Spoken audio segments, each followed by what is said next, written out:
ମୋର ନୂଆ ଗାଡ଼ି ଆସିଲା ଲେଟ୍‌ରେ ଆସିଲା ବୋଲି ପୂଜା କରି ହେଲା ନାହିଁ ସେଥିପାଇଁ ସକାଳୁ ଆମେ ପୂଜା କରିବା ନେଇକି ମନ୍ଦିରକୁ ଗଲୁ।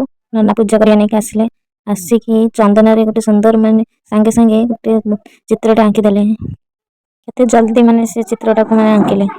ତାପରେ ସ୍ୱାମୀ ପୂଜା କରିବା ନେଇକି ବସିଗଲେ। ନନା ମନ୍ତ୍ର ପଢ଼ୁଛନ୍ତି। ପାଣି ତାଙ୍କଠି ଛିଞ୍ଚିଲେ ପ୍ଲସ୍ ଗାଡ଼ିରେ ବି ଛିଞ୍ଚିଲେ। ତାଙ୍କ ସ୍କନ୍ଧରେ ସିନ୍ଦୁର ଲଗେଇଦେଲେ। ଲଗେଇଦେଲା ପରେ ନାଲି କପଡ଼ାରେ ବନ୍ଧା ହେଇଥିବା କଉଡ଼ି ଶଙ୍ଖା ଗୁଆକୁ ତାଙ୍କୁ ମାନେ ମନ୍ତ୍ରା ଗଲା। ମନ୍ତ୍ରା ଗଲା ପରେ ମନ୍ତ୍ର ପରେ ପାଣି ଟିକେ ଢାଳିଲେ ଗାଡ଼ି ଚକାରେ। ତାପରେ ସେ କପଡ଼ାକୁ ଗାଡ଼ିରେ ବନ୍ଧା ହେଲା। ବନ୍ଧା ହେଲା ପରେ ଗାଡ଼ିର ଫୁଲ ଲଙ୍କା ଆଉ ଲେମ୍ବୁ ଯୋଉ ବନ୍ଧା ହେଇଥିବ ତାକୁ ବନ୍ଧା ହେଲା। ତାପରେ ଫୁଲମାଳ ଗାଡ଼ିରେ ଚଢ଼ା ହେଲା।